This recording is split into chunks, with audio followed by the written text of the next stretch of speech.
J. Baik, bismillahirrahmanirrahim. Assalamualaikum warahmatullahi wabarakatuh. Waalaikumsalam. Waalaikumsalam warahmatullahi Wabarakatuh. Selamat pagi dan salam sejahtera untuk kita semua. Yang terhormat Bapak Apoteker Wahyu Rahmatullah, Magister Farmasi selaku dosen koordinator mata kuliah Imunologi. Yang kami hormati Ibu Dokter Hewan Ibu Retno Murwanti, Magister Pendidikan Dr. Filsafat selaku narasumber kuliah pada pagi hari ini, serta teman-teman semua yang berbahagia. Perkenalkan, saya Nirina Salsabila yang akan memandu jalannya kegiatan kuliah pada pagi hari ini.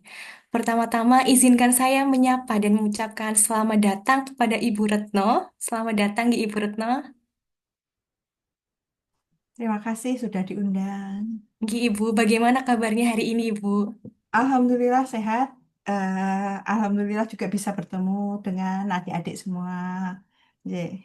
Alhamdulillah, semoga senantiasa dalam keadaan sehat, nih, Ibu. Ya, amin. Terima kasih ya Ibu sudah berkenan hadir dan meluangkan waktu untuk berbagi ilmu bersama kami semua di sini. Sebelum masuk ke pemaparan materi, izinkan saya untuk membacakan secara singkat profil dari Ibu Retno, Ibu. Ibu Retno Murwanti saat ini menjabat sebagai dosen di Fakultas Farmasi di Universitas Gadjah Mada. Beliau memiliki latar belakang pendidikan di bidang ilmu kedokteran dan kesehatan dengan fokus pada toksikologi, termasuk toksikologi klinis serta farmasi dan farmasi klinis. Pendidikan doktoralnya beliau tempuh di Sekolah Pasca Sarjana Ilmu Farmasi Universitas Tokyo, Jepang dari tahun 2008 hingga 2011. Selama studi di Jepang, beliau mendapatkan beasiswa dari Monbuka Gakuso, program beasiswa dari Kementerian Pendidikan Kebudayaan Olahraga Sains dan Teknologi Jepang pada tahun 2007. Sangat luar biasa sekali ya teman-teman pengalaman dari Ibu Retno. Pastinya dengan pengalaman yang Ibu Retno dan keahlian beliau yang sangat relevan dengan topik yang akan kita bahas hari ini, yaitu tentang imunoinfeksi, pertanda serologi pada infeksi tumor, kanker, dan mekanisme terjadinya. Tentu pemaparan beliau akan sangat bermanfaat dan menambah wawasan untuk kita semua. Tanpa berlama-lama, pastinya teman-teman di sini sudah tidak sabar Ibu untuk mendengarkan pemaparan materi dari Ibu. Langsung saja kami persilahkan kepada Ibu Retno untuk menyampaikan materi kuliah pada pagi hari ini. Waktu pemaparan selama 80 menit dan waktu diskusi selama 20 menit nih Ibu. Kepada J. Ibu J, Retno, Mbak. waktu dan tempat kami persilahkan. J. Saya izin share screen. Nggih, monggo Ibu.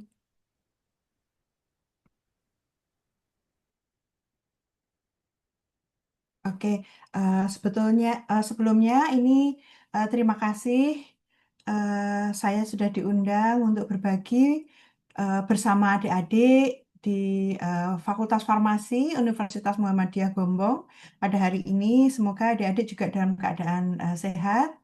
Nah, pada hari ini saya ingin berbagi dan berdiskusi dengan adik-adik membahas salah satu topik yang berhubungan dengan imunologi ya. Saya memberi judul respon imun terhadap patogen dan tumor serta penandanya. Jadi kemarin waktu saya dapat judul ini sebenarnya saya agak-agak bingung ya. Imunoinfeksi gitu ya. Terus penanda serologis gitu. Jadi itu kayak seperti ada dua gitu. Jadi saya coba usahakan ya untuk kerjakan seperti ini gitu. Mungkin untuk PPT-nya saya akan share sebentar ya. PPT-nya akan saya kirim supaya teman-teman mungkin bisa sambil mengikuti gitu ya.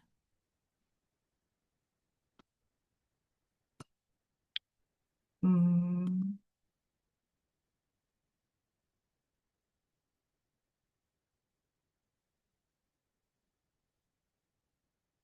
saya kirim sekalian ya. Ini saya carikan dulu. PPT tadi mana ya? Hmm, tapi kok nggak ketemu ya? Sebentar.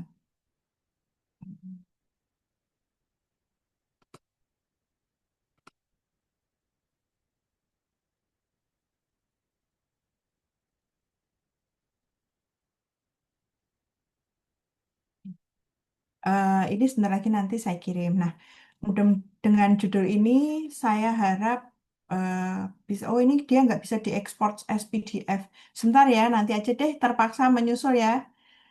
Mohon maaf, ini dia nggak bisa dipindah dulu sebagai PDF. Ya sudah, nanti akan saya susulkan deh terpaksa ya. Nah, jadi kita akan membahas tentang respon imun terhadap patogen dan tumor serta penandanya. Nanti kuliah akan saya awali dengan sistem imun, kemudian respon imun terhadap patogen dulu. Respon imun terhadap patogen itu meliputi beberapa topik ya. Yang pertama adalah terhadap bakteri dan kemudian virus. Sebetulnya ada juga terhadap parasit ya, terhadap fungi gitu. Tapi ini dibatasi pada bakteri dan virus. Setelah itu kita akan lihat bagaimana respon imun terhadap tumor. Kemudian kita akan sedikit membahas tentang penanda-penanda atau marker ya, misalnya pada tumor itu tumor marker, kemudian juga penanda adanya infeksi oleh patogen gitu ya. Mudah-mudahan bisa sesuai dengan topik yang teman-teman akan diskusikan. Oke.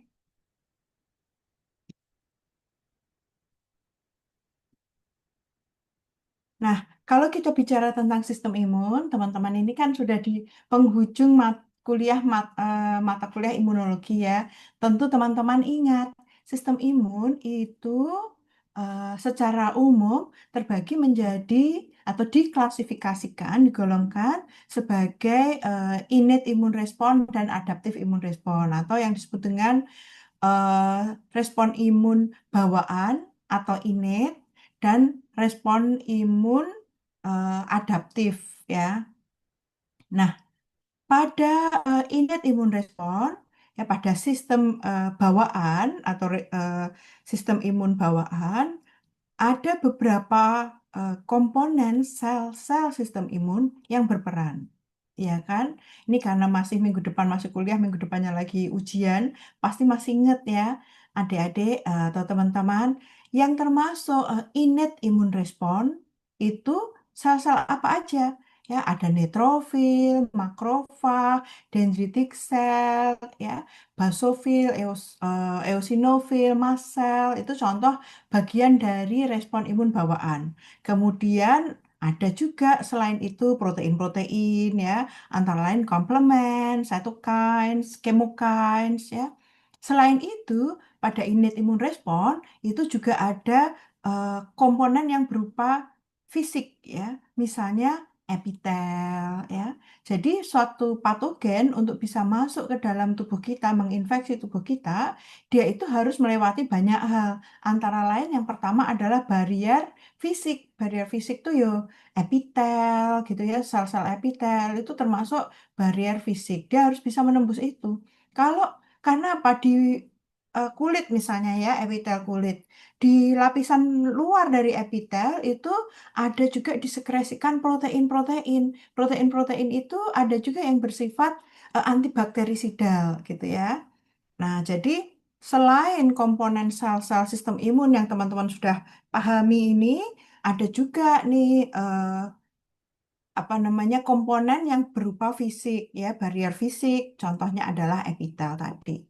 Ya, jadi selain epitel di atas yang di atasnya ada chemicals ya, protein-protein yang punya sifat antibakteri dan sebagainya. Lalu ketika dia bisa menembus epitel atau barrier fisik tersebut, dia akan berhadapan dengan sel-sel sistem imun yang berperan pada innate immune response. Ya, tadi ada neutrofil dan teman-temannya. Lalu di situ juga ada komplement ya, sitokin dan chemokines yang berupa protein. Gitu ya. Nah, begitu dia bisa masuk, patogen tersebut masuk, kemudian bertemu dengan ini, sel-sel ini, ada yang mati, dibunuh makrofag, ada yang difagositosis oleh dendritic cell, kemudian akan dibawa ke lymph node atau ke eh, kelenjar limfa, ya. Kelenjar limfa nanti di situ akan mengaktifkan adaptif imun respon, ya, mengaktifkan adaptif imun respon. Maka di tengah sini teman-teman bisa lihat ini ada dendritic cell, makrofag ya.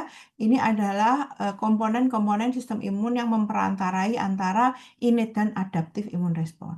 Ketika patogen tadi sudah difagositosis oleh dendritic cell, ya kemudian dia akan dikenalkan ke dikenalkan ke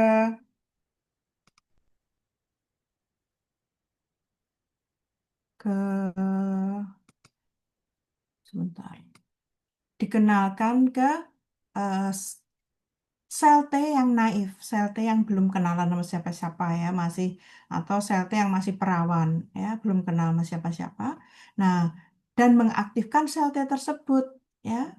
Sel T tersebut itu nanti akan aktif dan membentuk atau berproliferasi ya menjadi sel T yang mengenal antigen spesifik atau sel B yang mengenal antigen spesifik tersebut. Sel T tersebut akan berproliferasi. Tergantung nanti siapa yang menginduksi, bagaimana induksinya, dia akan membentuk helper T cell atau CD4 positif T cell atau cytotoxic T cell. Sel T yang bisa punya aktivitas membunuh sel-sel yang terinfeksi atau patogen langsung. CD4 T cell itu disebut dengan helper T cell. Karena helper dia itu fungsinya membantu sel-sel sistem imun yang lain ini untuk aktif mengeliminasi patogen ya. Oleh karena itu helper T cell itu bisa berubah menjadi helper T cell 1, helper T cell 2, helper T cellnya banyak ya, ada 17 ya, 21 dan sebagainya. Kemudian dia juga bisa membentuk yang disebut dengan regulatory T cell. Regulatory T cell ini fungsinya adalah menekan kerjanya sel T ini atau sistem imun ketika kerjanya itu berlebihan, gitu ya. Jadi kalau dia mengeluarkan sitokin-sitokin, nah kan helper T cell ini mengeluarkan sitokin-sitokin supaya sel-sel yang lain makrofag menjadi lebih aktif dan sebagainya, itu bisa juga malah merusak jaringan ya. Jadi kalau responnya berlebihan, maka muncullah regulatory T cell yang fungsinya menekan. Gitu ya. Mungkin ini teman-teman mestinya sudah hafal banget ya, karena kan 2 minggu lagi ujian ya. Mbak Nirina juga termasuk yang ujian atau kakak kelas atau asisten nih Mbak? Satu angkatan Ibu, besok Oh, ujian juga tanggal oh, 23. oke. Jadi Mbak Mbak Nirina juga ujian juga ya nanti. Nah, Ibu. Mbak Nirina dan teman-teman pasti paham tentang prinsip dari sistem imun ini ya. Kerja dari sistem imun ini. Ini yang utama yang teman-teman harus paham kalau kita ingin belajar atau memahami bagaimana sistem imun dalam tubuh kita bekerja. Gitu. Oke, yang berikutnya, sebentar, anotasinya dimatikan. Nah, mari kita masuk ke respon imun terhadap patogen. Ya. Ciri-ciri umum untuk respon imun terhadap patogen, ini patogennya nanti kita tadi spesifikkan ke mikroba, ya. Jadi ada bakteri dan nanti virus. Nah, ciri-ciri umum untuk respon imun terhadap mikroba ini dia dimediasi oleh mekanisme efektor imunitas yaitu bawaan dan adaptif. Ya, seperti yang saya sudah jelaskan tadi. Secara umum tuh sama seperti itu. Cuma nanti kalau eh, penyebabnya berbeda-beda, mana yang lebih dominan, ya, mana yang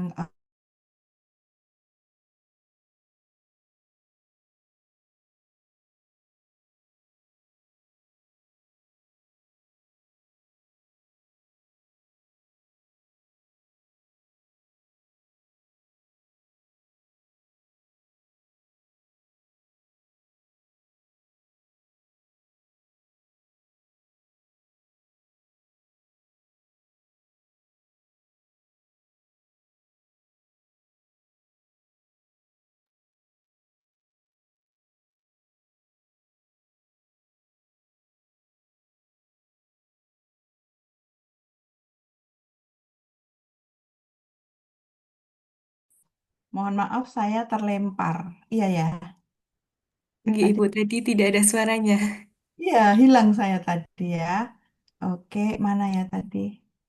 Jadi PowerPoint yang mana?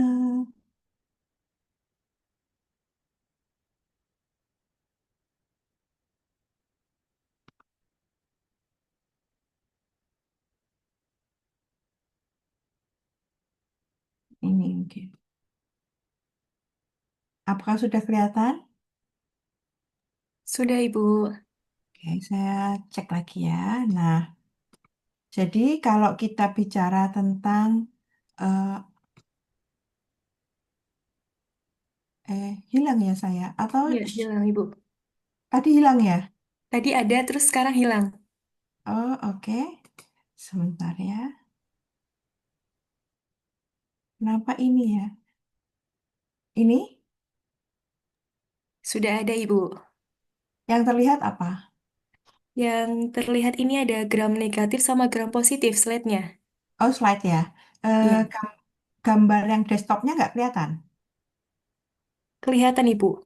Oh, berarti tershare semua ya. Iya, Sebentar ya, saya coba stop sharing. Ini, bentar, saya tutup yang lainnya.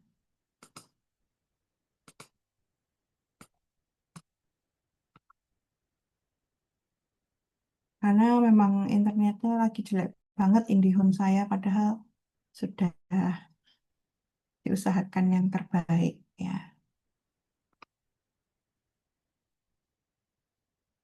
Oke, ini sudah kelihatan ya. Sudah terlihat? sudah, Bu. Sudah terlihat ya. Ini anunya aja kan.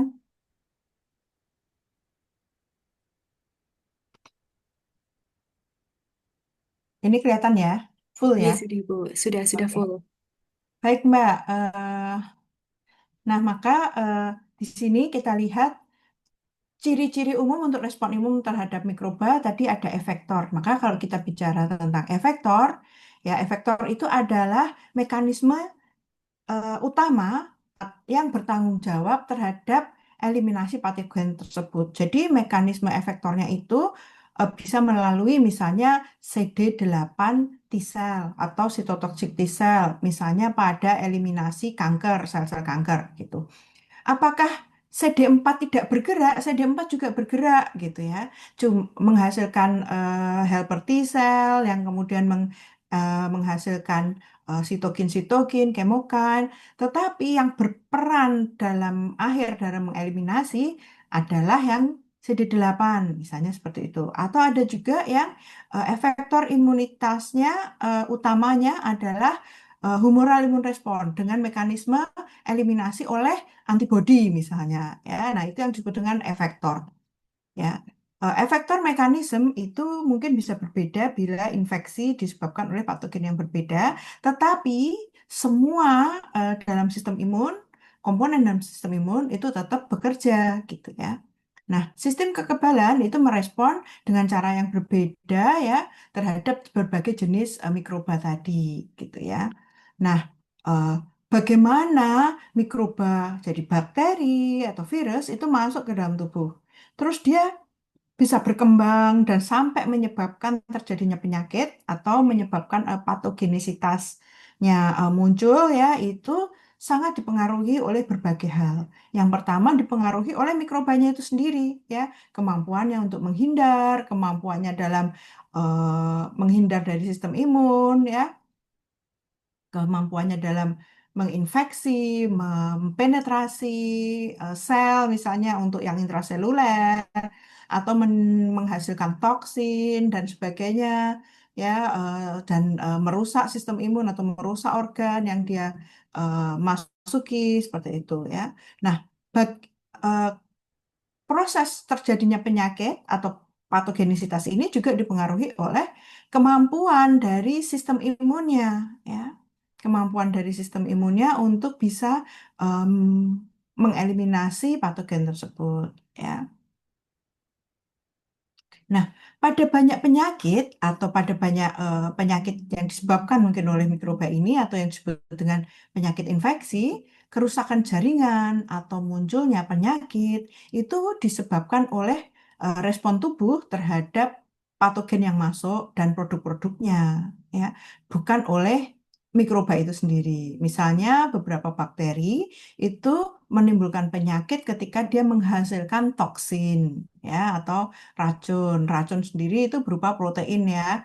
Nah, protein-protein seperti itu ya. Jadi protein-protein itu mungkin merusak jaringan dan sebagainya, memacu inflamasi yang berlebihan seperti itu ya.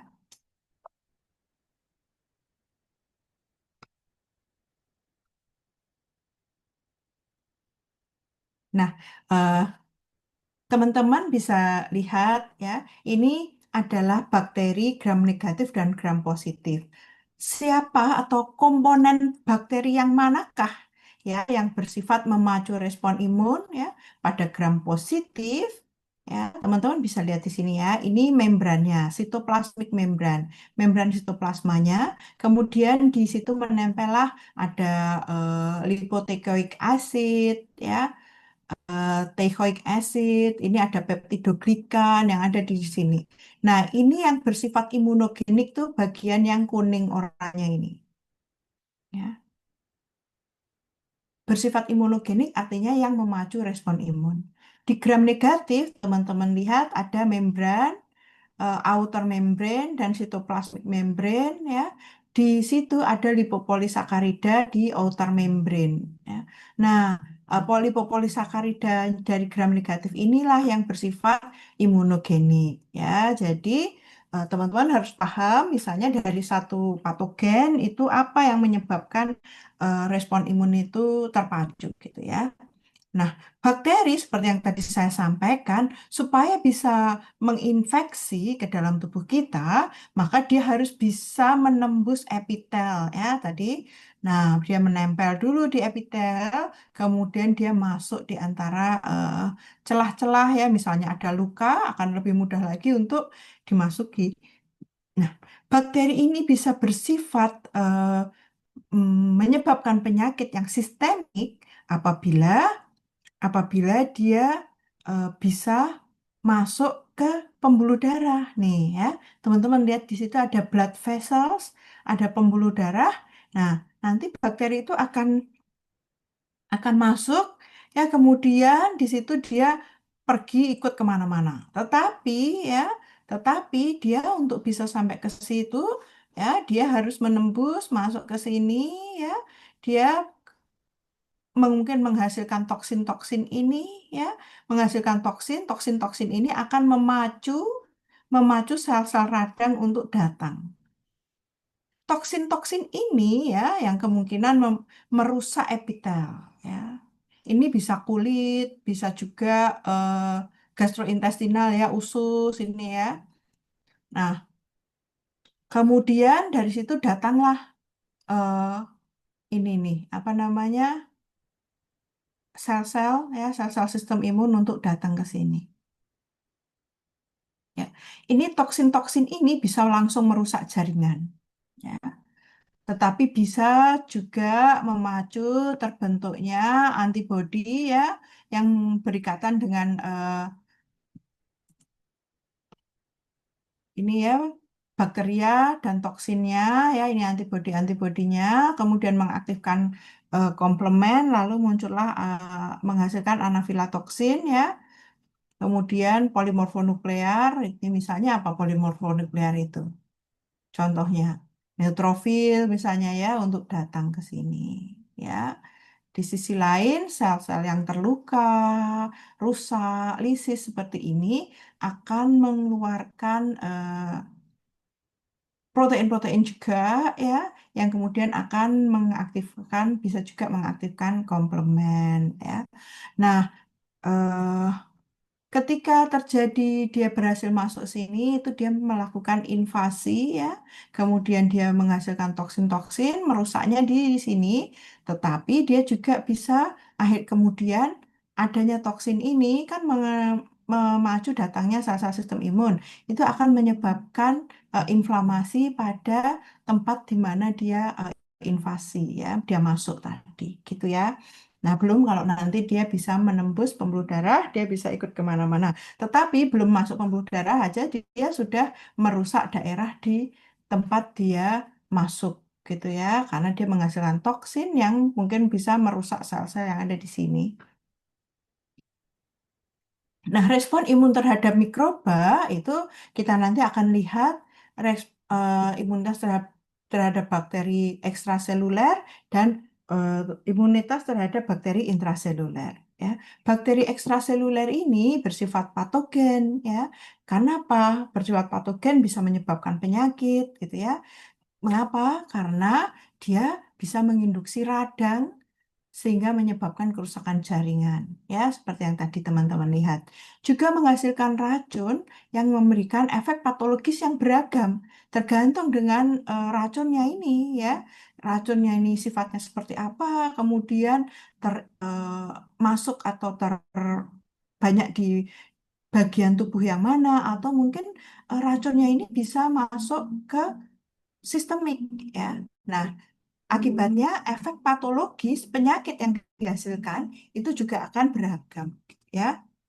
Nah, seperti yang saya sampaikan tadi, bahwa pada prinsipnya respon imun itu, ya, ketika patogen masuk atau kita mendeteksi adanya eh, patogen, ya, itu akan mengaktifkan innate dan adaptive immune response, gitu ya.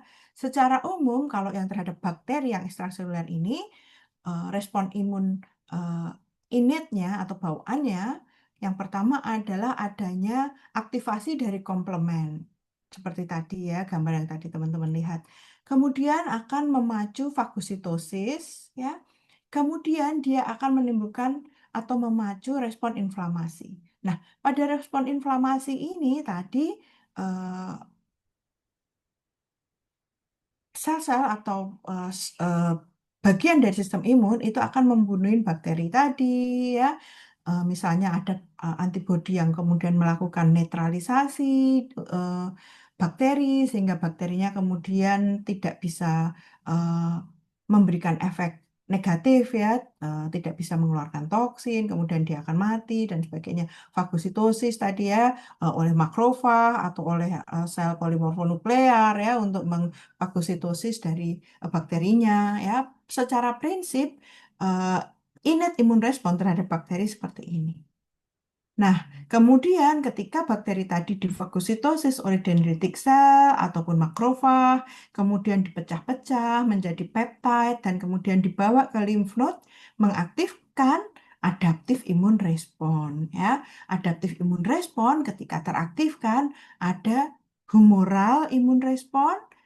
Masih ingat ya teman-teman, humoral immune response itu artinya yang teraktifkan adalah pembentukan antibodi, ya, yang spesifik terhadap antigen-antigen yang ada di patogen yang masuk tadi, dan juga selular immune response. Selular immune response itu teraktifkannya CD4 helper T cell maupun sitotoxic T cell. Nah, untuk respon imun adaptif terhadap bakteri ini, ya, ini utamanya adalah humoral immune response, ya. Utamanya adalah imun respon yang dilakukan oleh antibodi, gitu ya. Nah, antibodi ini diproduksi oleh siapa? Teman-teman mungkin masih ingat ya. Antibodi itu diproduksi oleh siapa? Sel T atau sel B?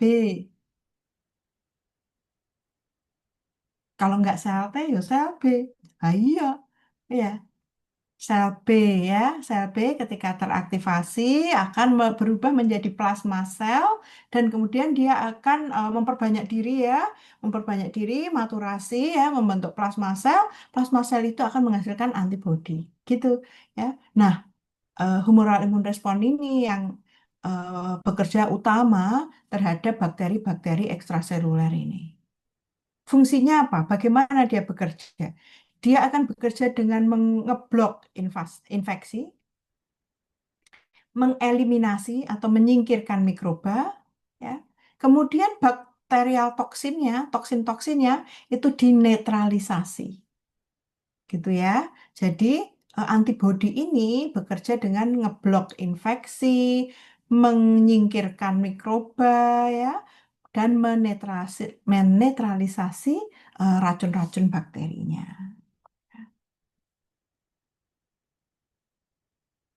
Nah, ini respon imun humoralnya ya. Ketika ada bakteri, dia akan memacu mengaktifkan sel B, dibantu oleh helper T sel juga ya. Maka sel B ini teraktivasi menjadi plasma sel. Lihat kan bedanya, bentuknya aja beda kan.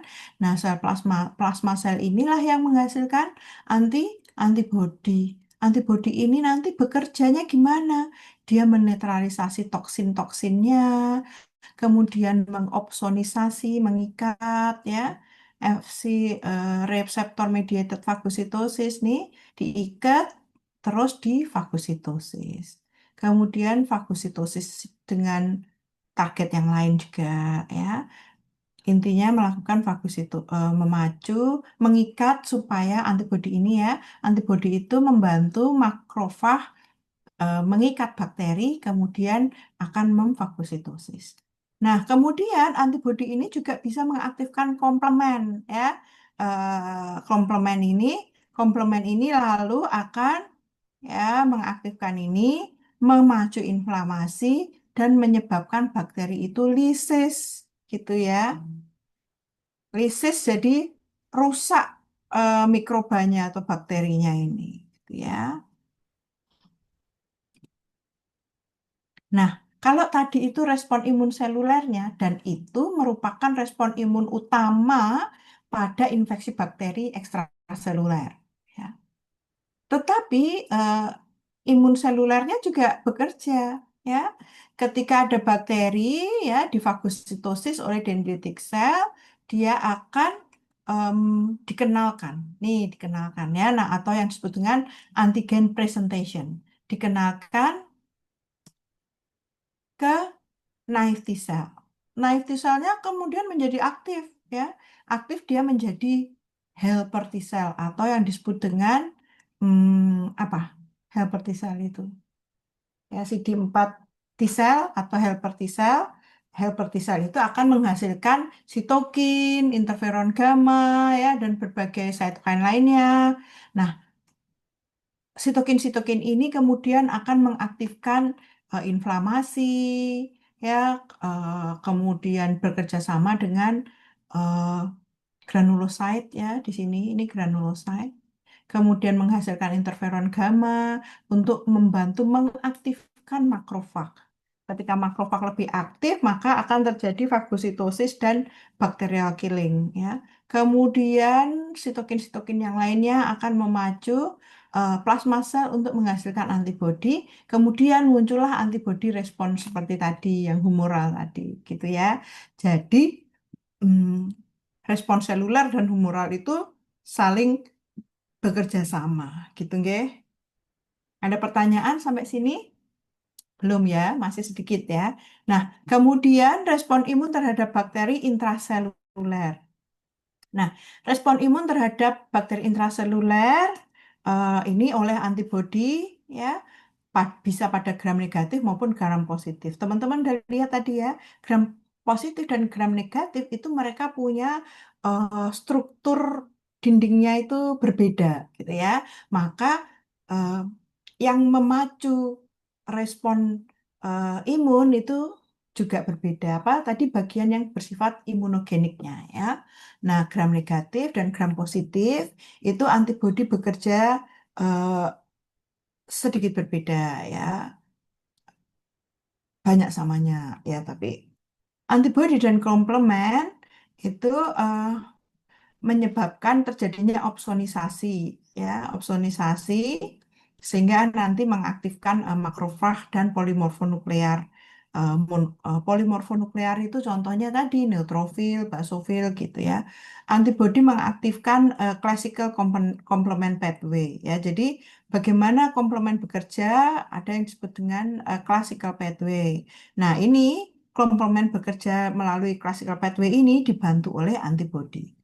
Antibodi itu juga bisa men-trigger eh, sel yang lain ya, NK sel untuk kemudian melakukan pembunuhan ya, melakukan pembunuhan ya atau yang disebut dengan antibody dependent cell mediated cytotoxicity atau AADC. Bukan ya, ADCC ya. Kalau AADC siapa? AADC Mas Niko ya bintangnya ya. Mas Niko tahu nggak kalian? Mas Nikola Saputra ya. AADC. Tapi ini ADCC ya, jangan keliru ya. Ini antibody dependent cell mediated cytotoxicity. Ini antibody akan menempel pada patogen, kemudian adanya ini misalnya patogennya, ini antibodinya nempel. Nah, dia melambai-lambai, akibatnya NK cell akan melihat, oh itu ada bakteri yang ditempeli antibodi saya kenal, ya. Maka NK cell akan datang dan membunuh bakteri tersebut. Itu ADCC.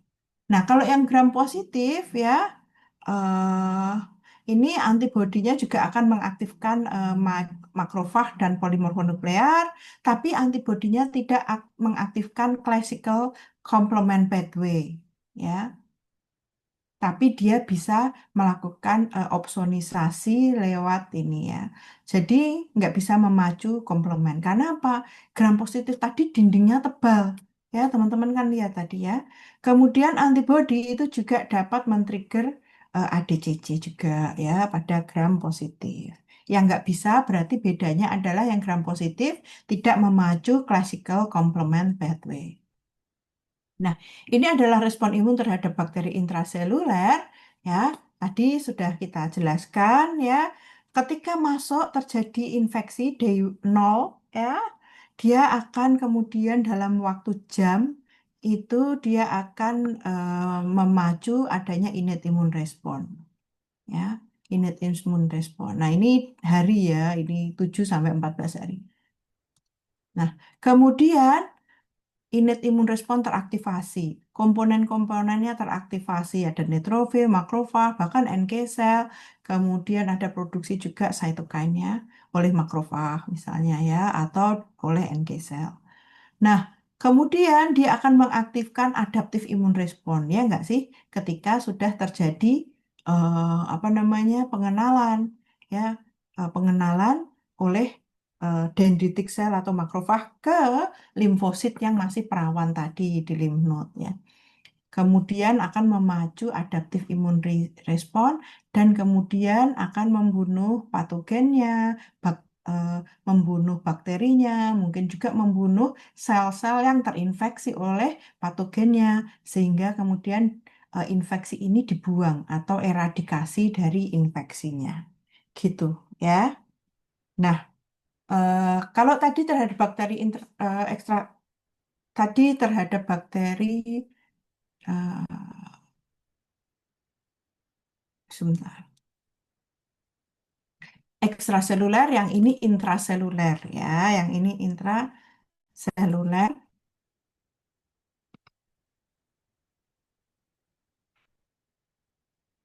Oh ini intraseluler, intraseluler. Oh iya, sebentar sama. Oke. Nah ini adalah eh yang intraseluler ya. Mohon maaf, Ibu. Untuk Hilang. PPT-nya belum muncul. Kok hilang terus ya dia? Bentar ya. Ini sudah ya. Sudah, Ibu. Oke. Nah di sini eh ini sudah share kan ya?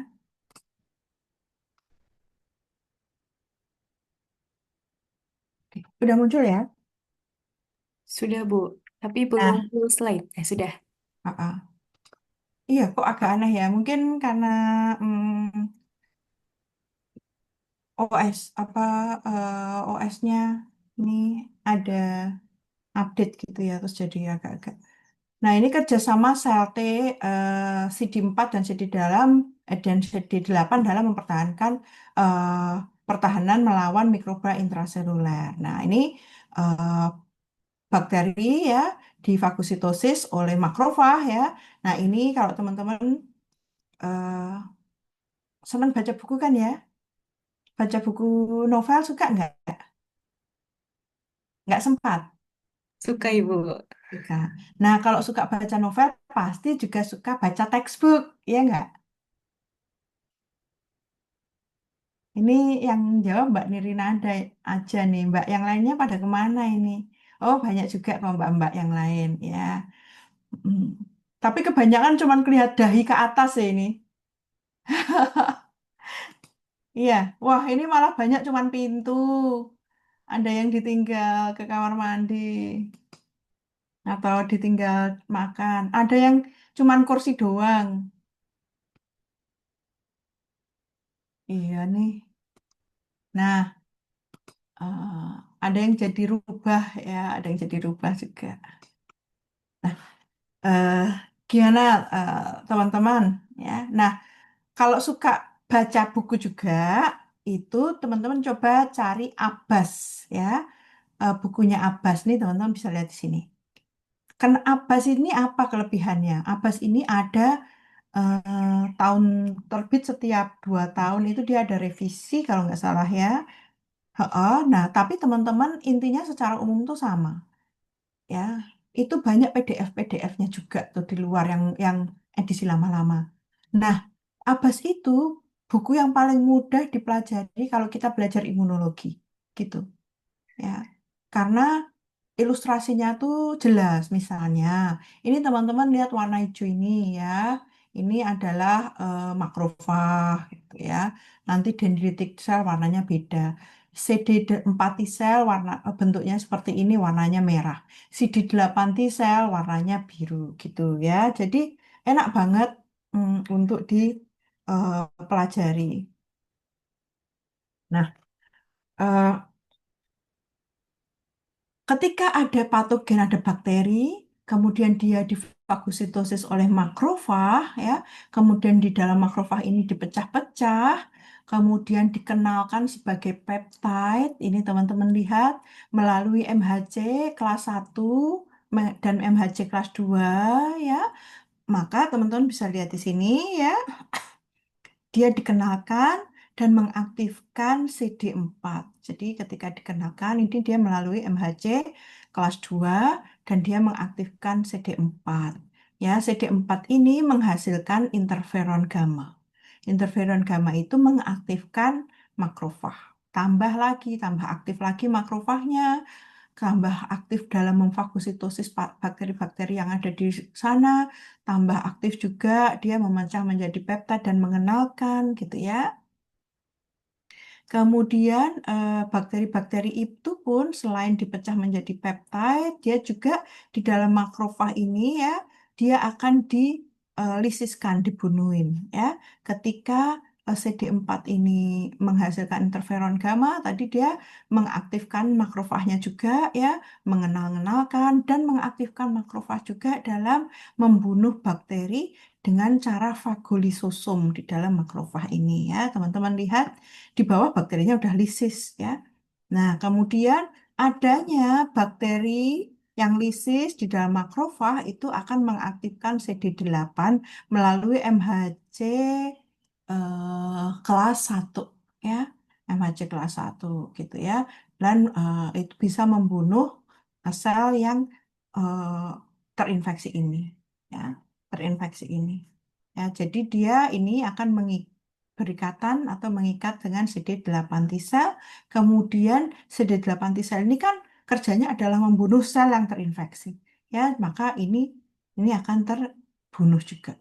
Jadi dia bisa membunuh makrofag yang ada ataupun sel yang terinfeksi ya, sel yang terinfeksi ini termasuk makrofag ini ya. Jadi kemudian di sini sudah fagolisosum dilisiskan, selnya yang terinfeksi ini kemudian juga dibunuh sehingga habis ya patogennya juga. Gitu ya, ini kerjasama antara CD4 dan CD8. CD4 ketika berikatan dengan sel yang terinfeksi, mungkin makrofag yang terinfeksi ini, dia akan menghasilkan interferon gamma yang mengaktifkan makrofag untuk semakin mengenalkan ini sehingga yang CD8 yang CD4-nya kan nanti banyak, tetapi juga adanya interferon gamma ini akan membantu makrofag untuk membunuh bakteri yang ada di dalam makrofag tersebut ya dengan fagolisosum. Kemudian adanya ini fagulisosum ini juga menyebabkan ada eh, apa namanya pengenalan oleh MHC tip kelas 1 ya sehingga CD8 itu berikatan dan CD8 akan membunuh sel yang eh, terinfeksi ini. Gitu ya, ini kerjasamanya. Nah, peran sel T dan sitokin dalam menentukan hasil infeksi ya. Eh,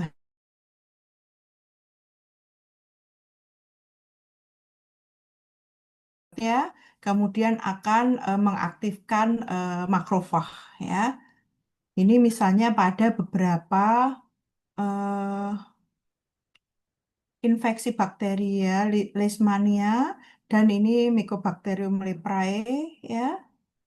Ini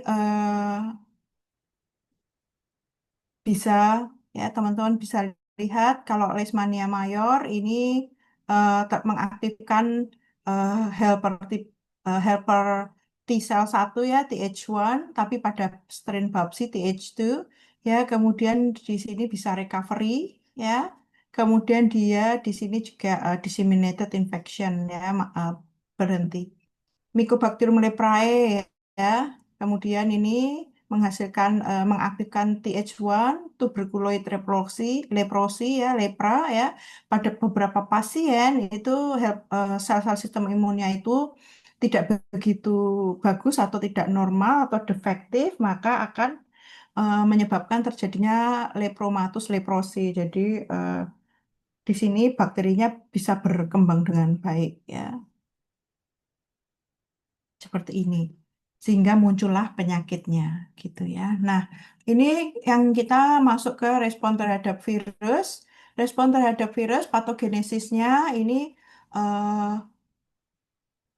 dia, virus-virus ini menggunakan sel surface receptor untuk bisa masuk ke dalam sel. Jadi teman-teman paham kan, kalau virus itu bisa berkembangnya di dalam sel, ya. Jadi dia harus masuk ke dalam sel. Nah, untuk itu dia menggunakan reseptor-reseptor yang ada di permukaan sel untuk masuk, ya. Kemudian virus-virus itu bereplikasi ya dengan menggunakan protein-protein yang ada di dalam sel, ya kemudian mengakibatkan sel kemudian akan mati. Jadi ketika dia masuk ke dalam sel dengan cara berikatan atau menggunakan reseptor yang ada di permukaan dari sel ini, dia akan masuk. Kemudian di dalam itu kan ada sintesis protein, fungsi-fungsi eh, sel yang lain ya. Kemudian dia akan menggunakan mesin yang ada di dalam eh, sel tersebut untuk memperbanyak diri ya. Akibatnya nanti lama-lama selnya tadi kan protein-proteinnya habis dan sebagainya maka sel itu akan rusak mati ya. Ketika rusak virusnya tersebar masuk lagi ke dalam sel-sel yang sehat lainnya. Seperti itu sehingga jumlah virusnya akan banyak ya. Maka bagaimana respon imun terhadap virus-virus ini? Maka respon imun terhadap virus itu tujuannya adalah untuk mengeblok infeksi dan mengeliminasi sel-sel yang terinfeksi.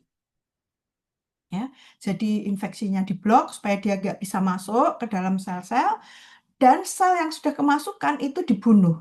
Kenapa? Karena dengan dibunuh maka si virus itu tidak bisa bereplikasi gitu kan ya, sehingga tidak bisa memperbanyak diri sehingga lama-lama jumlah virusnya itu akan berkurang gitu. Diharapkan seperti itu. Maka itu respon imun terhadap virus ya.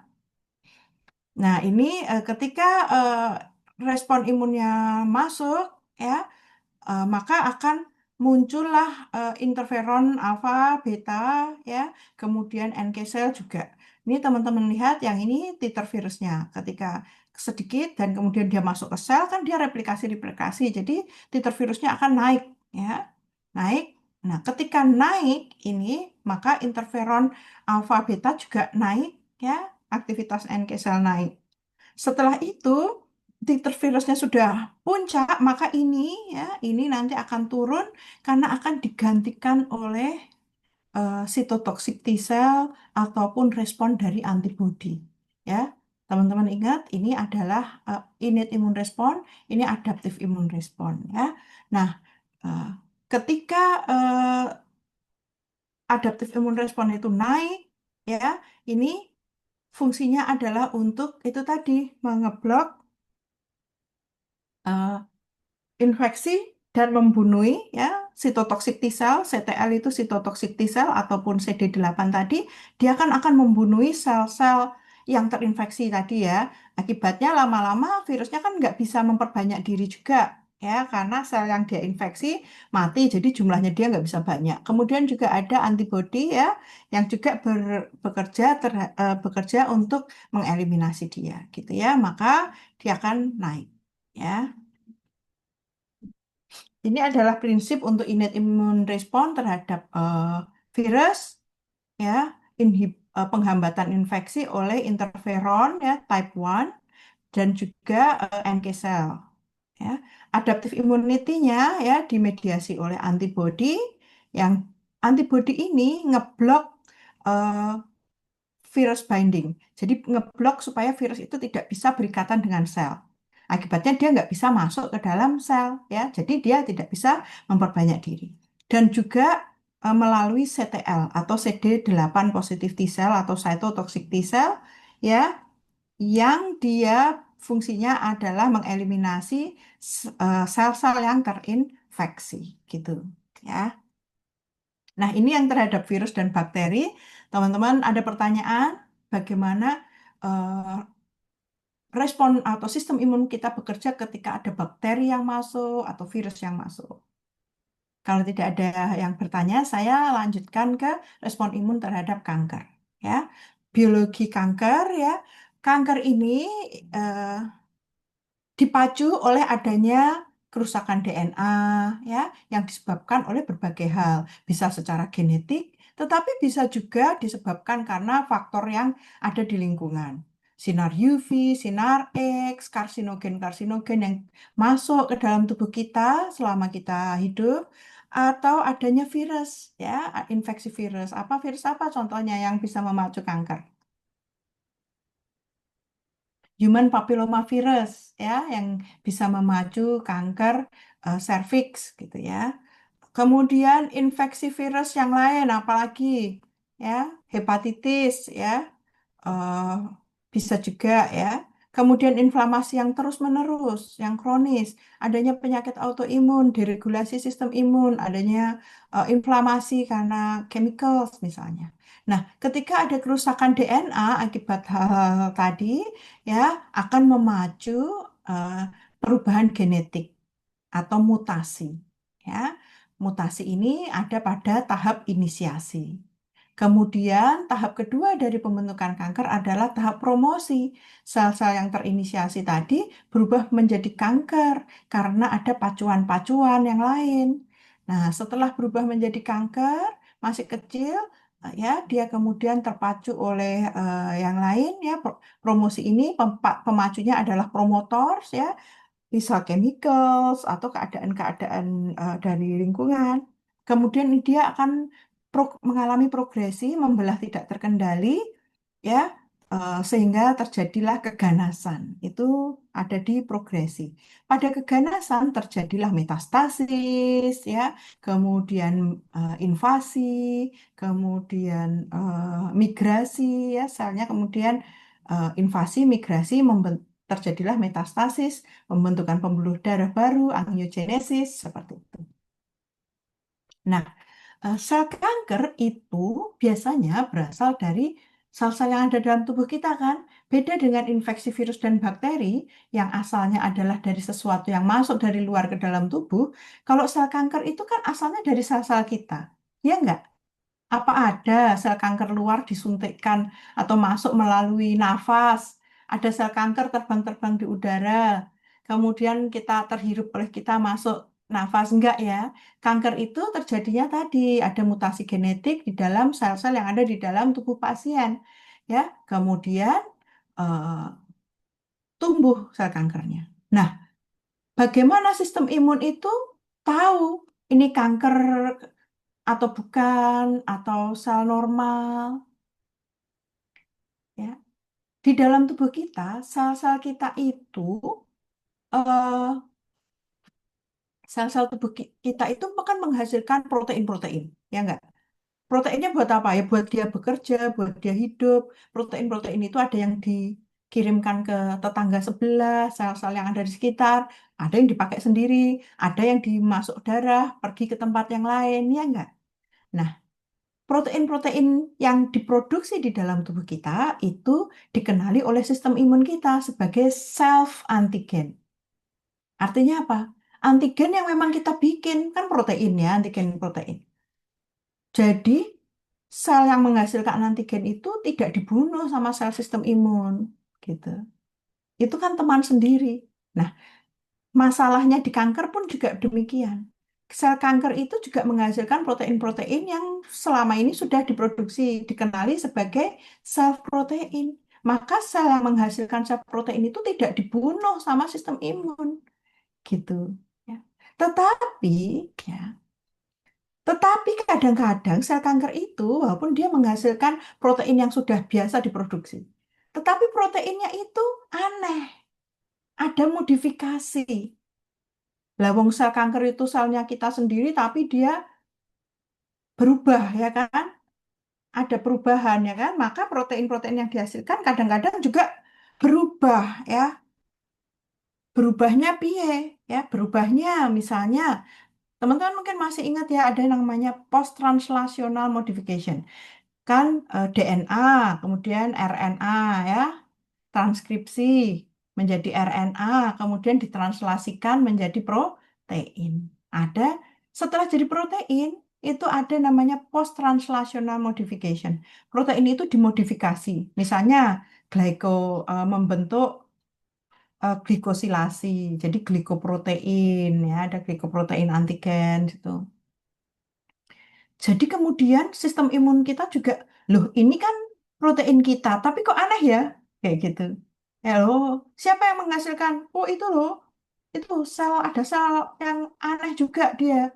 Itu sebetulnya dia kan sel hepar, tapi kok kayak gitu ya menghasilkan antigen protein yang agak beda ya. Nah, maka bisa dikejar. Jadi pada dasarnya di dalam tubuh itu, sel-sel sistem imun itu mengenali sel kanker sebagai sel yang perlu dibunuh ketika apa? Ketika dia menghasilkan antigen-antigen yang abnormal gitu. Ya. Nah, antigen-antigen eh, tumor itu disebut dengan tumor antigen. Ya. Tumor antigen itu protein itu tadi ada yang aneh yaitu dimodifikasi beda. Ada juga yang ya sama seperti biasanya, tapi sel kanker itu kan selnya berlebihan ya, proliferasinya berlebihan kayak gitu. Diproduksinya tuh berlebihan antigen ini atau yang disebut dengan overexpress ya. Proteinnya overexpress sehingga sehingga sel-sel sistem imun tuh kemudian loh ini ada protein sama biasanya ya ini tapi kok banyak ya. Nah, itu akan memacu respon imun juga gitu ya. Dan ini adalah beberapa contoh-contoh tumor-tumor antigen. Ya. Nah, ketika sel kanker itu masih kecil, kemudian sistem imun tuh mengenali sebagai sesuatu yang perlu dieliminasi, terus dia dieliminasi. Ya. Tetapi bila sel kanker itu tuh berkembangnya sudah besar, sistem imun itu diapusi. Selama ini mereka mengkamuflase seperti sel normal gitu ya. Nah, kemudian tahu-tahu udah besar, nah maka sistem imun tidak bisa mengeliminasi ketika jumlahnya mungkin sudah banyak ya. Nah, kanker sendiri menimbulkan efek itu karena dia merusak fungsi dari organ-organ yang dia tumbuhi, mengganggu fungsi organ yang dia desak atau jaringan yang tempat dia tumbuh atau di sebelahnya ya. Nah, seperti itu ya. Jadi ini adalah beberapa contoh-contoh tumor antigen.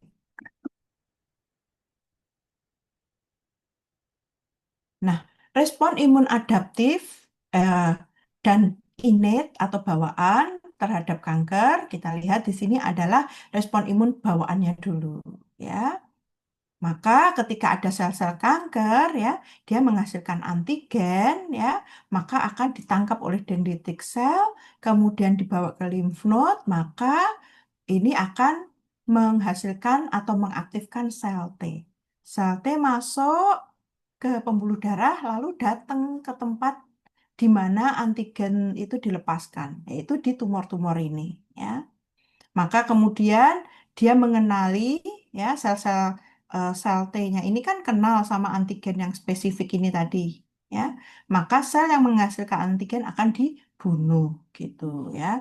Kalau untuk ini, ya, untuk innate, maka eh, dia akan terjadi amplifikasi dari makrofag. Makrofagnya akan bertambah banyak.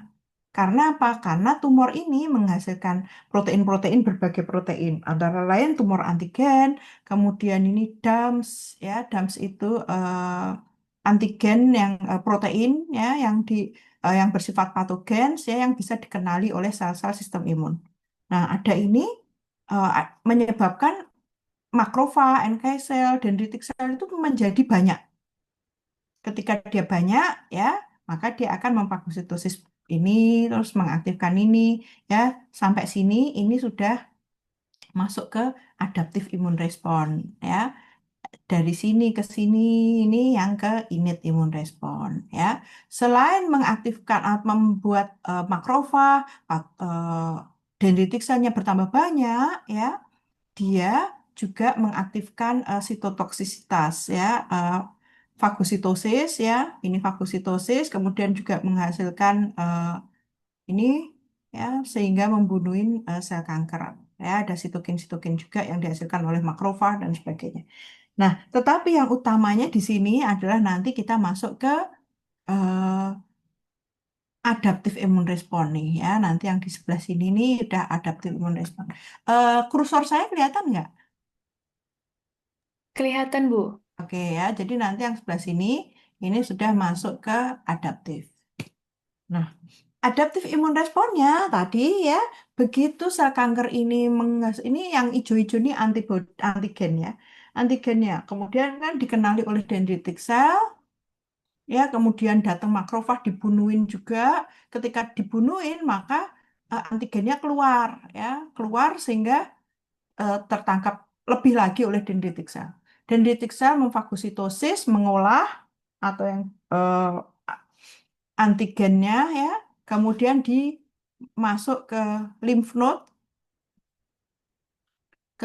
kemudian mengaktifkan ini, ya, CD8 positif T cell, sitotoksik T cell untuk datang ke sini dan membunuhin sel-sel kanker ini, ya. Jadi utamanya untuk kanker itu efektornya adalah sitotoxic T cell ini, gitu, ya.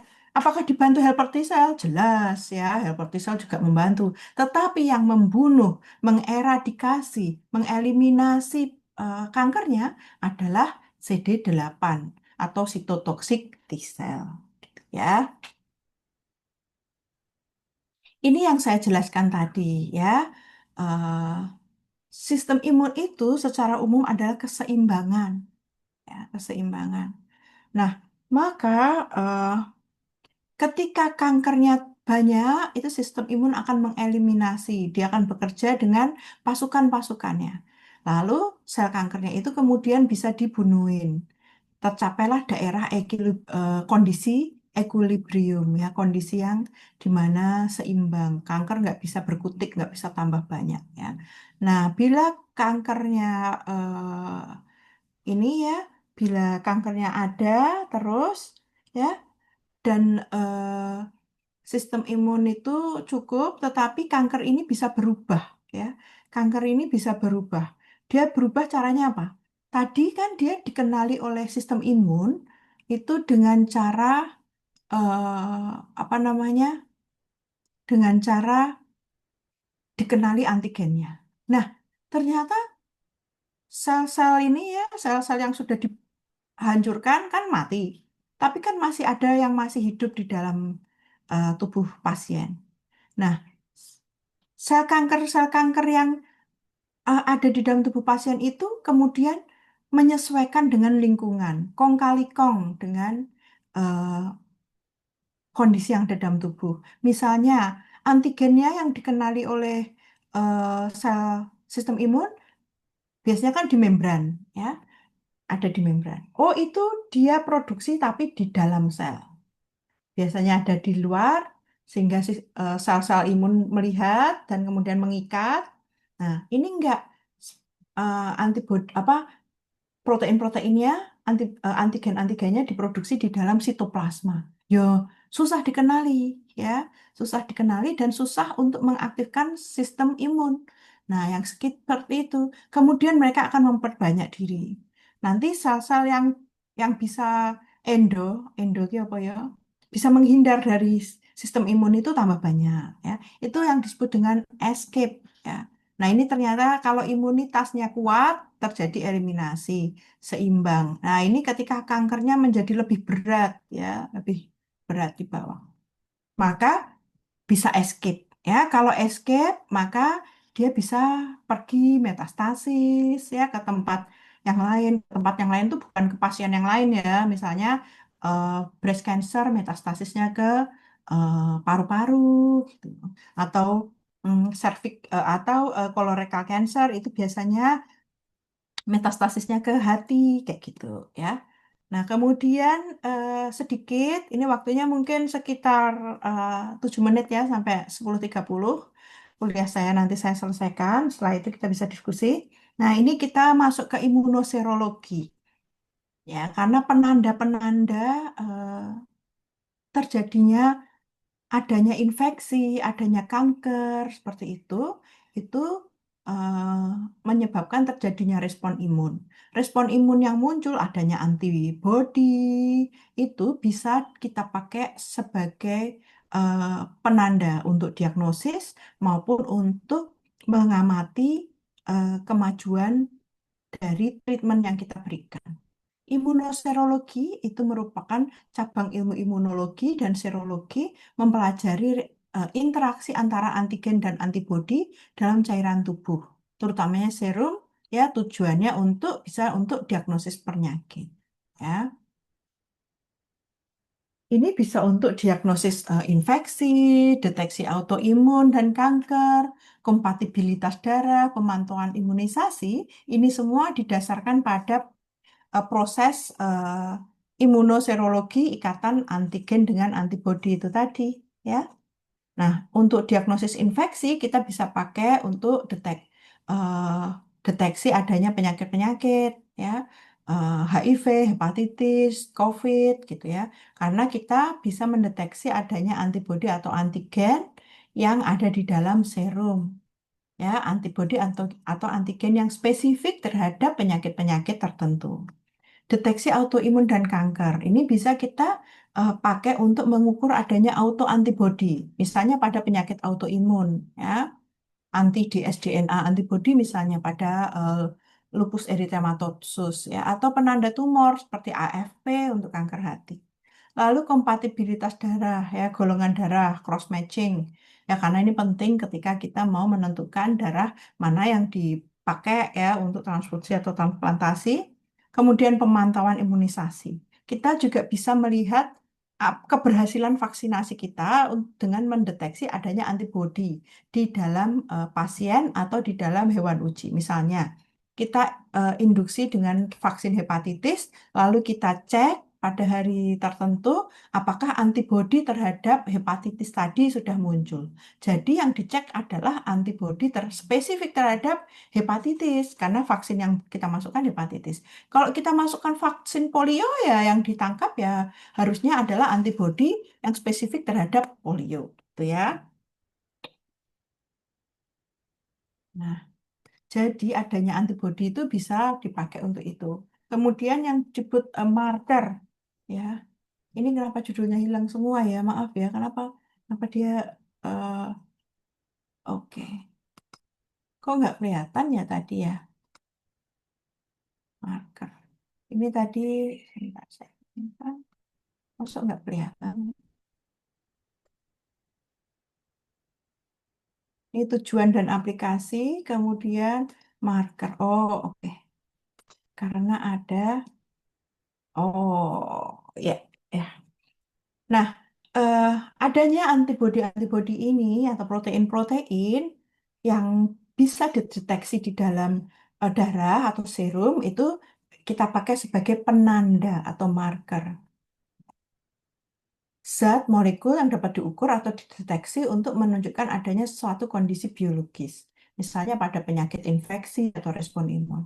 Nah, jenis-jenis marker ada penanda penyakit, penanda infeksi, penanda genetik, penanda imunologi, penanda inflamasi, gitu ya. Fungsinya apa? Untuk membantu diagnosa, untuk menilai tingkat keparahan atau progresivitasnya, atau memantau respon terapi, ya, kemudian menilai kekebalan atau keberhasilan vaksinasi. Jadi marker di sini merupakan alat bantu yang penting untuk diagnosis, penentuan, dan prediksi kondisi medis. Mohon maaf Ibu, PPT-nya hilang kembali. Oh, PPT-nya hilang kembali. Sebentar ya, kenapa begitu ya? Saya coba di sini.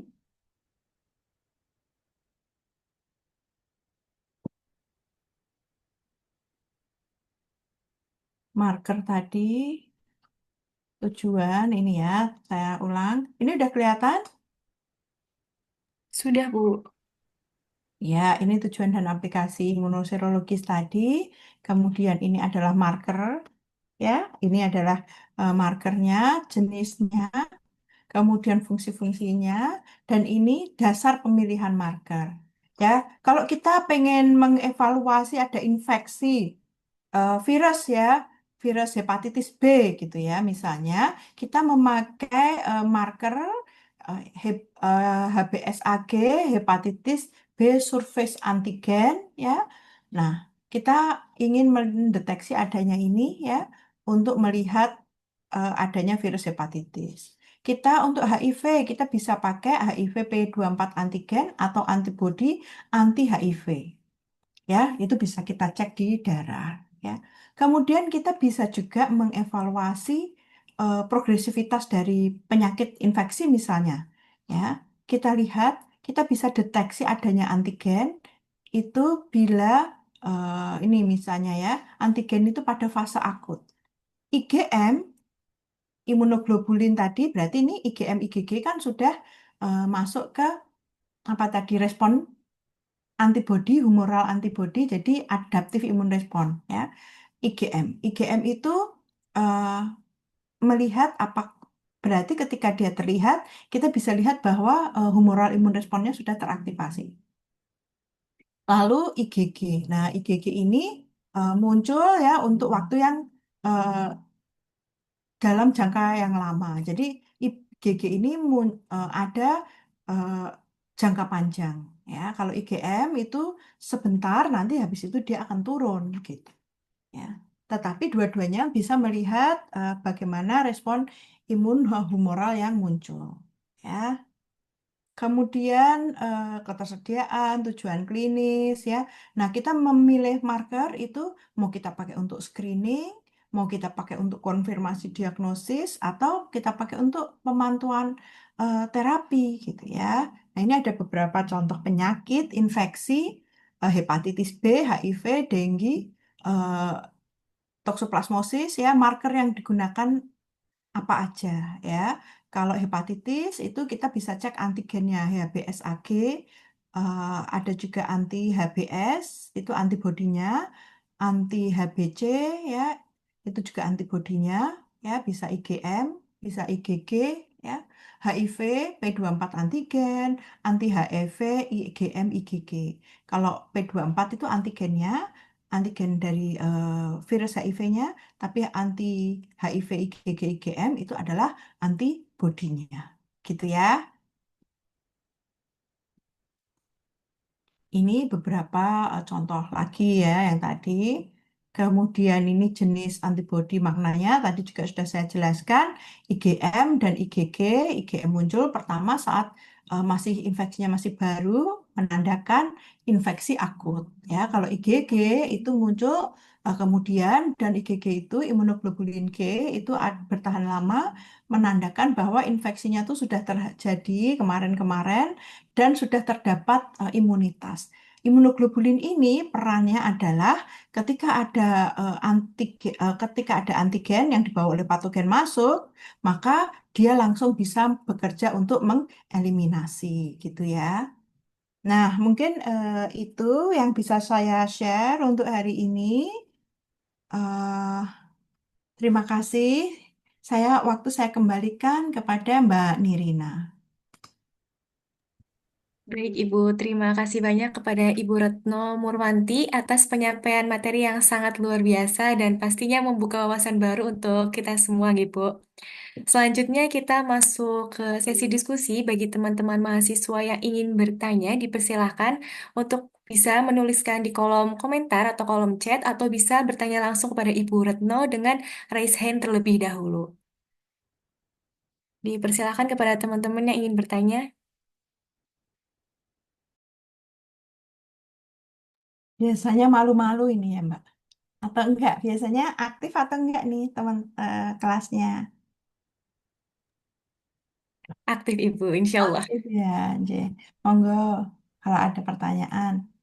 Atau mungkin tadi penjelasannya sudah membuat paham ya.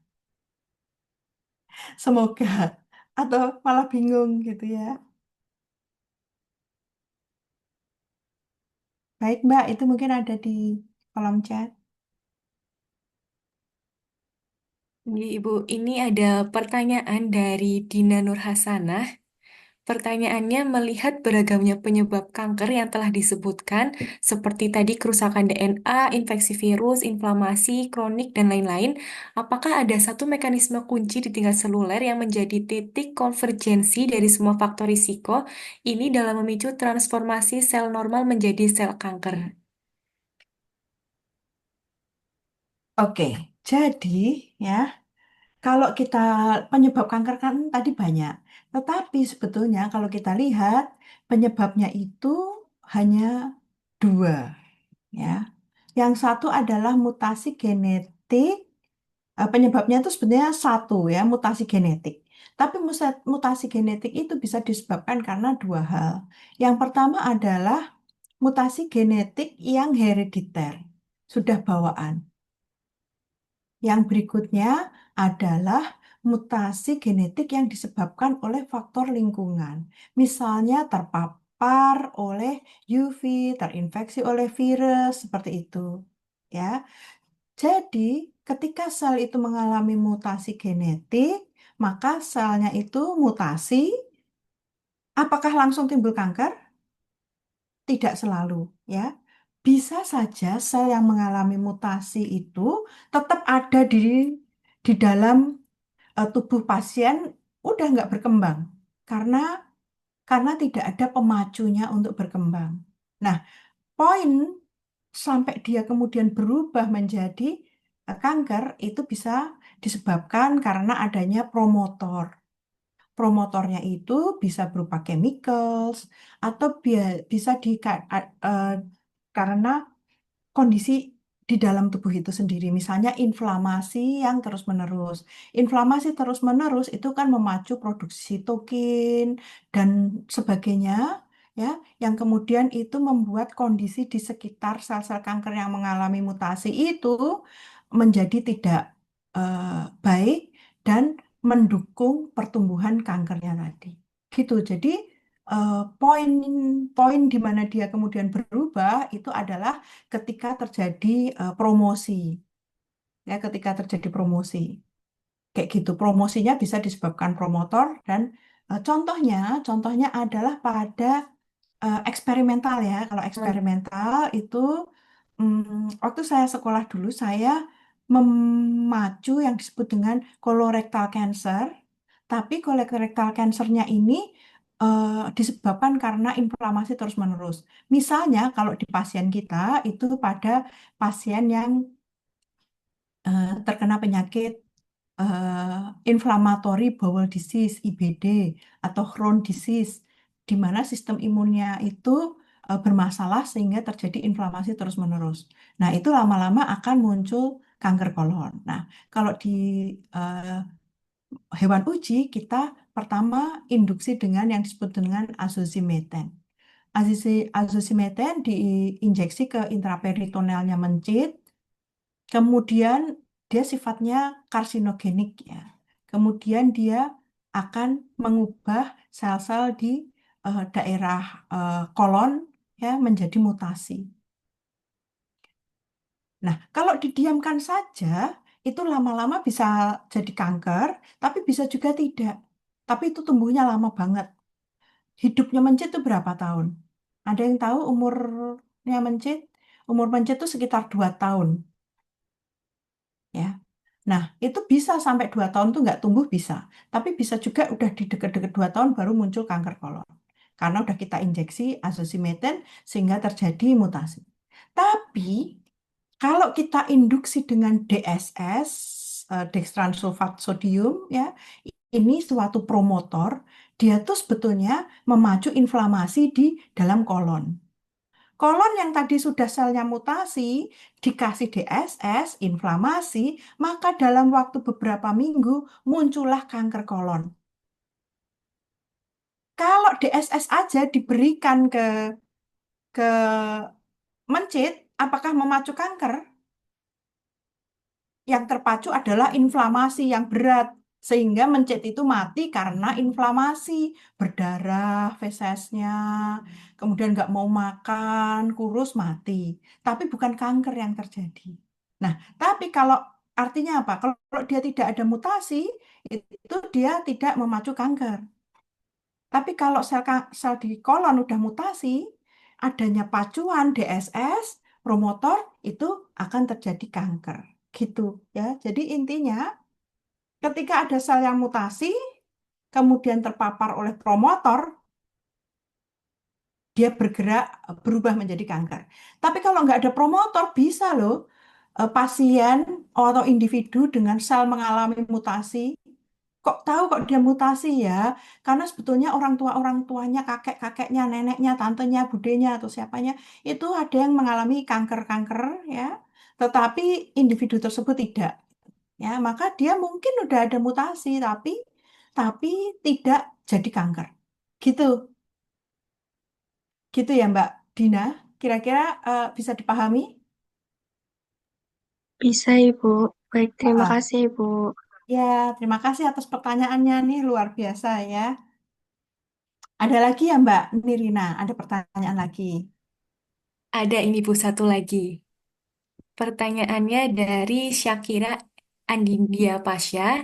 Izin bertanya Ibu, apa perbedaan yang mendasar antara pertanda serologi infeksi akut dan infeksi kronis? Oke, kalau yang aku tadi, teman-teman bisa lihat, kita bisa cek apakah ada antigennya.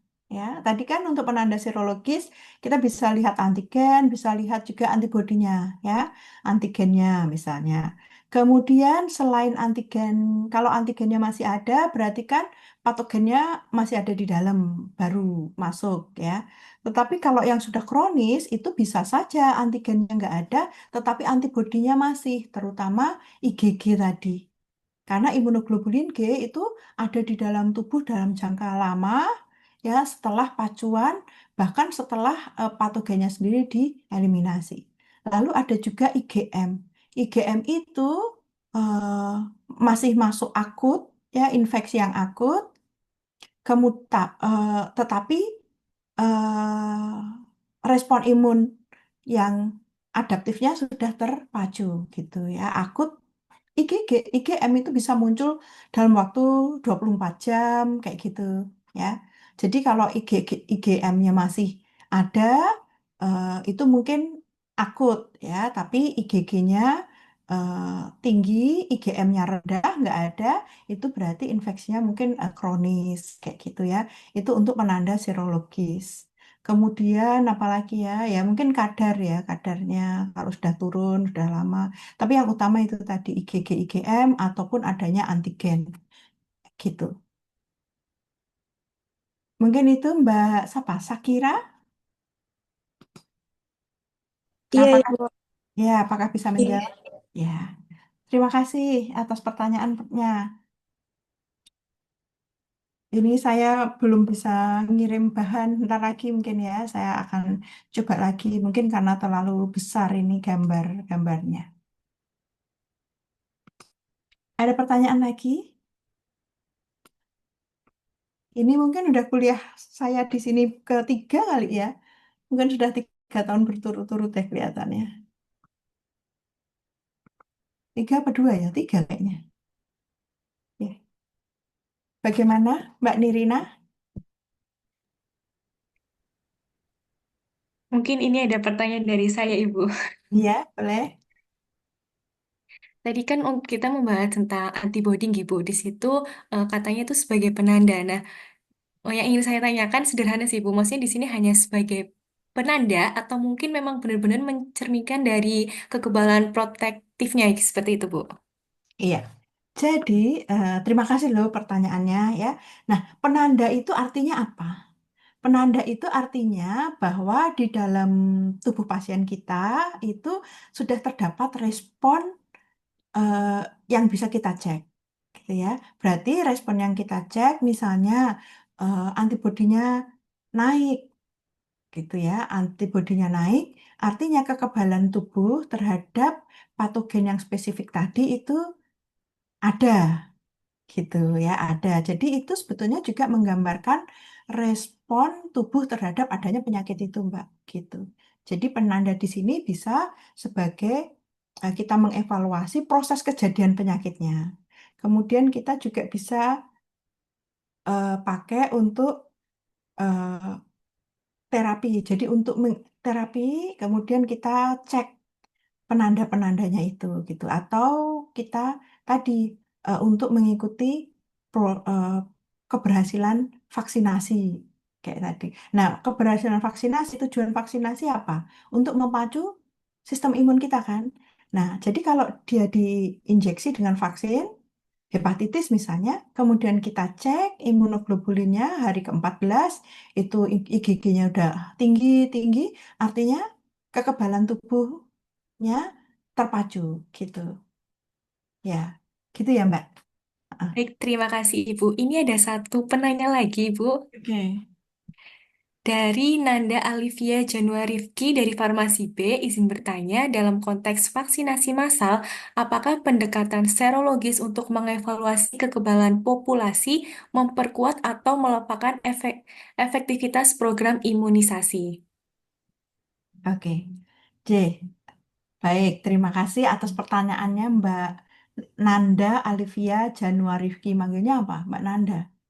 Iya, Nanda, Ibu. Mbak Nanda. Nah, jadi dalam konteks vaksinasi massal itu eh, biasanya kita tidak ngecek serologisnya ya, karena mahal.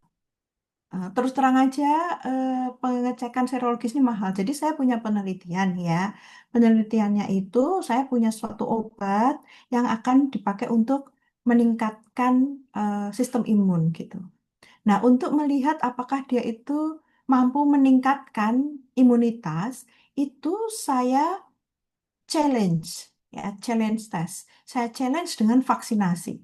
Vaksinasi itu adalah dengan memasukkan antigen.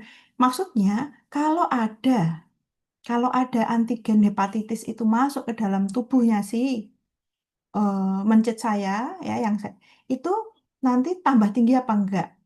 Respon imun antibodi terhadap itu tuh tinggi atau tidak, gitu ya.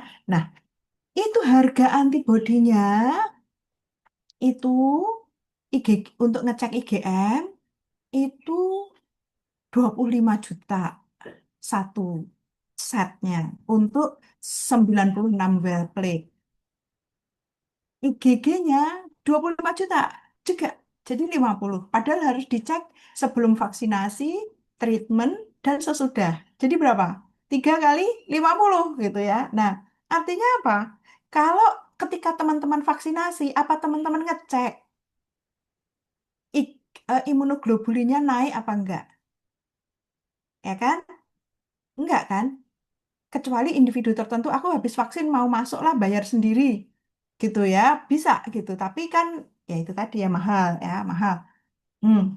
Artinya apa ketika vaksinasi massal itu biasanya tidak dicek apakah imunisasinya itu berhasil atau tidak. Tiap individu itu bisa memberikan respon yang berbeda-beda, gitu ya. Nah, kemudian kecuali pada suatu penelitian, satu populasi divaksinasi massal karena satu populasi ya, nggak per individu, kan satu populasi misalnya berapa? 50 orang gitu ya, dalam satu penelitian. Kemudian dicek serologisnya, dicek imunoglobulinnya. Nah, itu lalu kita akan dapat data responnya seperti apa. Nah, apakah itu memperkuat atau melemahkan efektivitas program imunisasi? Tidak ada hubungannya, ya kan? Itu tidak melemahkan atau memperkuat efektivitas. Efektivitas tidak terpengaruh, tetapi dari pengecekan serologis itu kita bisa mengevaluasi keberhasilan dari vaksinasi atau seberapa tinggi respon dari populasi terhadap vaksinasi tersebut, gitu.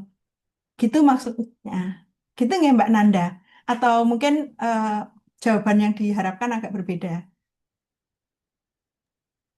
Baik, Ibu, sudah cukup. Terima kasih. Iya, sama-sama. Ini ternyata ada satu lagi penanya, Ibu. Oke, ini Gimana? terakhir nih kayaknya ya. Kalau lihat Sepertinya jamnya, iya. ya. Hmm, apakah ada terapi target baru yang sudah dikembangkan untuk jenis kanker tertentu dan bagaimana kemajuan teknologi untuk mengatasi resistensi obat kanker? Terima kasih. Nah, ini ya untuk vaksinasi target-target baru itu sangat banyak dikembangkan untuk kanker ya. Penelitian saya tahun 2007 sampai 2011 itu saya mengembangkan vaksinasi DNA untuk colorectal cancer dari MAK1. Ada publikasinya, teman-teman mungkin bisa cek ya. Nah, itu hanya salah satu dan yang saya lakukan adalah preklinik ya, uji preklinik. Nah, di antara banyak kandidat-kandidat secara in vitro itu kemudian dikembangkan ke preklinik pada hewan uji, banyak yang berguguran. Punya saya bagus, tetapi belum tentu ketika nanti diujikan di klinik itu juga menimbulkan respon yang bagus. Ya, jadi banyak sekali target-target baru. Nah, targetnya siapa? Yang ditarget adalah eh, antigen-antigen yang spesifik kanker tadi. Ya, jangan sampai target tadi diekspresikan oleh sel normal. Takutnya nanti malah sel normalnya ikut dibunuhi sama sistem imun yang teraktivasi. Ya kan? Maka perlu banyak studi untuk bisa menentukan kita mau mentarget apa gitu ya. Kayak punya saya targetnya adalah musin 1 atau MAC1. Ada juga yang mungkin mentarget protein yang lain kayak gitu. EGFR misalnya, tapi EGFR kan umum. Ya maka harus mencari target yang spesifik yang hanya ada pada sel kanker tetapi tidak diekspresikan oleh sel normal. Kalaupun diekspresikan oleh sel normal, bukan sel yang vital, sel hepar misalnya, malah nanti sel heparnya dibunuhin sama sistem imun ya. Nah, seperti itu. Nah, untuk pengembangan resistensi obat kanker ini ceritanya bisa satu SKS sendiri ya, atau tiga, atau satu kalau di tempat kami satu mata kuliah sendiri gitu ya. Jadi banyak banget ya yang dilakukan untuk mengatasi resistensi obat kanker. Termasuk antara lain adalah mengembangkan targeted therapy. Ya, terapi tertarget, mentarget tadi antigen-antigen tertentu, gen-gen tertentu di sel kanker yang tidak ada di sel normal. Gitu nggih, Mas Rofail ya. Mungkin itu waktu saya kembalikan ke Mbak Nirina.